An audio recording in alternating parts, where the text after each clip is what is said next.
Sa concert ng Sex Bomb? Ito na nga, nasabay yung rehearsal, tsaka yung pictorial ng Sex Bomb. Pero manonood ako kasi diba, sa pageant ang dami na rin bawal sa kontrata. So, kailangan sumunod doon dahil magbabayad tayo ng eme. Wala tayong pambayad, di ba? And naiintindihan naman ng mga ate ko yun. Pero sa December 4, kabisado ko, sinishare ko lahat ng mga post nila. Pupunta ako, manonood ako. Siyempre, support ako. Sex Bomb. So, ibig sabihin, kaya hindi ka nakasama, Marcia, sa pagiging Mrs. Universe, merong conflict? Oo, may conflict.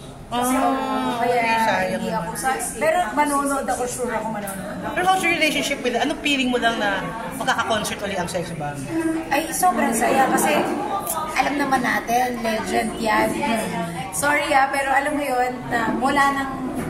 Hindi naman po sa pagbubuhat. Pero nasaksihan naman natin lahat na ayan ang pinakamatagal talaga na group.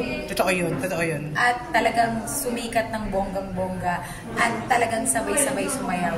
Yung ibig ko sabihin, hindi ko naman po ano, pero talagang train and masa, alam niyo po talagang minahal hanggang ngayon ng mga kababayan natin ang Sex Bomb. Kaya talagang ako proud, one of the member of Sex Bomb talaga. And excited ako dahil alam kong mapupuno yung concert nila and naku, abangan nyo dahil sila Ate Rochelle nagpapayat at maraming pag-surpresa yung mga wala sa picture, abangan nyo lahat dahil baka magulat kayo kung sino-sino yun nandun. Mars, kamo sa relationship mo sa kanila, yung friendship mo with them, tuloy-tuloy ba? Okay kami, nag-guesting kami together, nung nakaraan kami nila Ate Sunshine, Aifa, Mia, Ate Joy, so we're good, we're okay.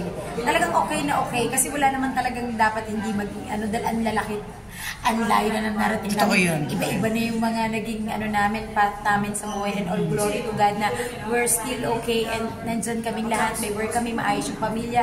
Kung wala naman sa showbiz, ang importante, maayos yung pamilya. Yun naman lagi. And ako lagi ko na lang pinagpipray yung mga taong mahal ko at saka yung mga sa paligid ko na kung ano yung mas makakabuti sa amin lahat. Yun yung ibigay ni Lord. Mars, tanongin na kita, eto check ito naman maniligaw ngayon o hindi muna? Ayaw mo ng love life?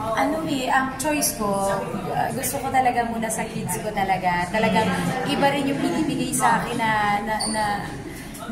ni God yung purpose niya sa akin na nagla-live ako ng Bible study, yan, online, and tinututukan ko yung paglaki ng mga anak ko kasi nakikita naman natin yung mga kabataan ngayon dahil sa social media, naiiba na din, so guidance ng more, tsaka mas gusto ko po talagang tutukan yung mga dapat importante na bagay kesa ayun po kasi naranasan ko yung pag-ibig na wagas, diba? Pero ang pag-ibig na wagas talaga na walang kapantay, pag-ibig ng Panginoon sa buhay natin na walang hinihinging kapalit. Totoo yan. Mamahalin ka lang yan.